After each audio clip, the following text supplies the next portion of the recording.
in your tradition, there's this marvelous word in Endaba. Endaba. Can you tell us what that means and the power that it evokes in storytelling? Well, I was introduced to this word several years ago by the great Sunusi teacher, Credo Mutwa, who is from the Zulu tradition in southern Africa.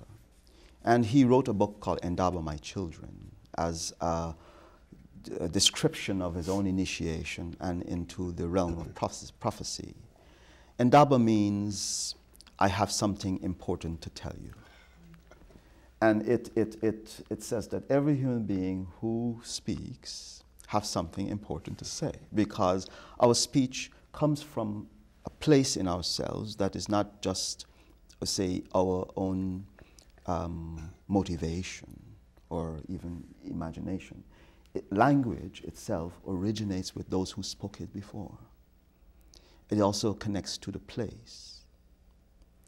And so part of saying why we be in Endaba is to be able to bring something back.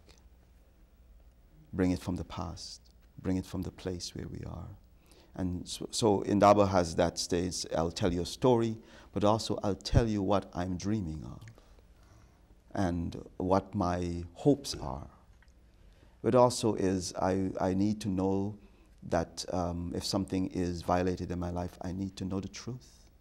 So Endaba is also a kind of trial for the truth, pursuit of certain hiddenness within our social and cultural life. Kay, do you have the equivalent in your tradition, a magical invocation at the beginning of a story?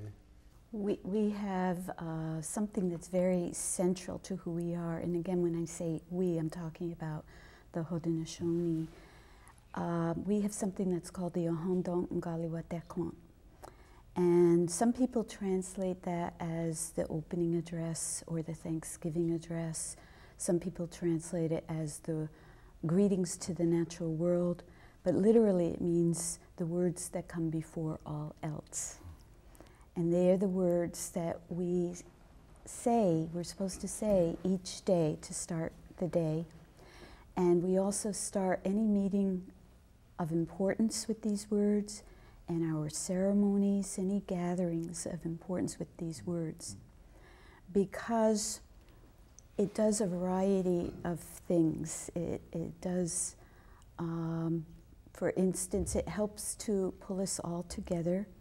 When we come to a meeting, we've come from all different places, and maybe we're still thinking about those places, and instead of thinking about where we are right now.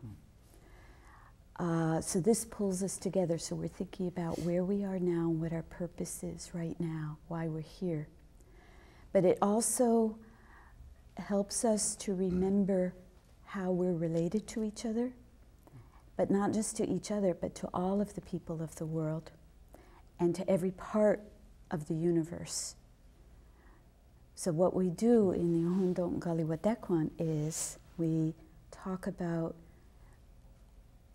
extending our greetings, our thankfulness, and our love to all of the people of the world, to all of the waters, to all of the plants, to all of the animals, the birds, to all of the forces around us, the winds, the thunder beings, to our elder brother, the sun, to grandmother moon, to the stars, to the our spiritual guides, and of course to the one that made us all and gave us life and gave us everything that we need to sustain life. We say the creator, other people have other names.